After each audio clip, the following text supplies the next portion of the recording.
தக் லைஃப் படத்துல த்ரிஷா அவர்கள் பார் டான்ஸரா நடிச்சிருந்தது பயங்கரமான கிரிட்டிசிசம்குள்ள இருக்கு. த்ரிஷா ஏன் இந்த மாதிரியான ரோல்ஸ்லாம் நடிக்கிறாங்க அப்படின்ட்டு ரசிகர்களே பப்ளிக் ஒப்பீனியன் வீடியோல நிறைய கேள்விகள் எழுப்பியிருந்ததை நம்மளால பார்க்க முடிஞ்சுது. நமக்கு இதனால ரைஸ் ஆகக்கூடிய கேள்வி என்னன்னா, ஏன் அவங்க இந்த மாதிரியான ரோல்ஸ்லாம் நடிக்க கூடாது அப்படிங்கிறது மட்டும்தான். ஏன்னா ஒரு ஆர்டிஸ்டோட வேலை அவங்களுக்கு கொடுக்கப்பட்ட ரோலை அவங்க டெடிகேட்டிவா நடிக்கிறது மட்டும்தான். மற்றபடி அந்த கேரக்டரைசேஷன் மாரலி கரெக்டா இருக்கா தப்பா இருக்கா அப்படிங்கிறது கிடையாது. ஒருவேளை அவங்க பார் டான்ஸராவோ இல்ல ஒரு பிராத்தல் சர்வைவராகவும் நடிச்சது தான் பிரச்சனை அப்படின்னா அந்த பிரச்சனை நமக்கு நாயகன் படத்திலேயே வந்திருக்கணும். ஏன்னா அந்த படத்துல கமலஹாசன் சரண்யாவை ஒரு ப்ராஸ்டிடியூட் விடுதியில தான் சந்திப்பாரு. அந்த காலத்து ஆடியன்ஸ்க்கே அது அவ்வளோ ப்ராப்ளமேட்டிக்கா இல்லாதப்போ நமக்கு என்ன குறை அப்படிங்கிறது தான் இங்க ஒரு கேள்வியா இருக்கு. ஈவன் பாலிவுட்ல ரீசெண்டா கங்குபாய் கத்தியாவாடி அப்படிங்கிற ஒரு ஃபிலிம் ரிலீஸ் ஆயிருந்தது. அந்த படத்துல ஆலியா பட் ஒரு செக்ஸ் ஒர்க்கரா நடிச்சிருப்பாங்க.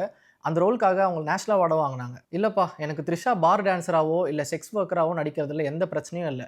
அவங்க ஏன் ஒரு அஃபேர் ரிலேஷன்ஷிப்பில் இருக்காங்க, இல்லை அவங்க ஏன் ஒரு பெரிய ஏஜ் டிஃப்ரென்ஸில் இருக்கக்கூடிய ஒரு ரிலேஷன்ஷிப்பில் இருக்காங்க அப்படிங்கிறது தான் உங்களுக்கான கேள்வியாக இருந்ததுன்னா, இந்த கேள்விக்கான விடையை இயக்குனர் மணிரத்னம் ஏற்கனவே ஒரு இன்டர்வியூவில் கொடுத்துட்டாரு.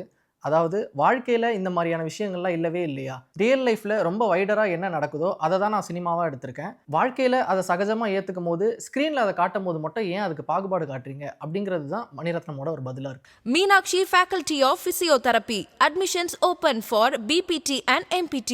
Apply now.